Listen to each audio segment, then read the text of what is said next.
ఎక్కడి వరకు నాకు తీసుకెళ్ళి వచ్చిన ఒక ధైర్యాన్ని ఇచ్చిన మీ ఇద్దరికి thank you very much. And game changer already మన విఎస్లో మాట్లాడాను, మళ్ళీ ఫోర్త్కు చాలా దాచుకోవాలి. సో ఈరోజు ఓన్లీ ట్రైలర్. సో శంకర్ గారి విజన్ ఒక్కొక్క స్టెప్గా చూపిస్తూ వెళ్తున్నాం. వారి ఒక్కొక్క పాటలో ఆ గ్రాండియర్ కానీ వారు చూపించిన మూమెంట్స్ సాంగ్లో చేసినవి కానీ లిరికల్ వీడియోల ద్వారా కొంచెం కొంచెం సాంగ్లో ఇస్తూ వెళ్ళాం. ఒక టీజర్ ఇచ్చాం, ఈరోజు ఒక ట్రైలర్ వరకు వచ్చాం. సో ఇది ఇంకా నా లెక్కన 40-50%. సో చాలా దాచిపెట్టి శంకర్ గారు 10th రోజు అందరికీ చూపించబోతున్నారు.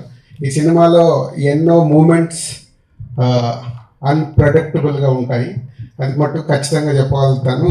నిన్నే తమన్ బ్యాక్గ్రౌండ్ స్కోర్ చేస్తూ రమ్మంటే ప్రసాద్ ల్యాబ్కి వెళ్తే 2 రీళ్లు చూపించాడు.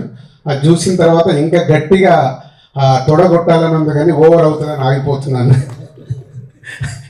సో 10th వరకు మీలాగే మేము కూడా ఒక ఎగ్జైట్మెంట్ని ఆపుకుంటూ ఒక గొప్ప సినిమా అంటే ఒక కమర్షియల్గా శంకర్ గారు ఎన్నో సినిమాలు నేను ఎప్పుడు చెప్తుంటాను.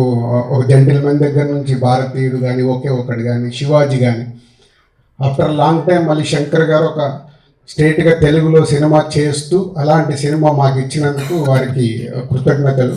And Ram Charan global star, RRR తర్వాత ఒక గ్లోబల్ స్టార్ హీరోతో చేస్తున్నందుకు.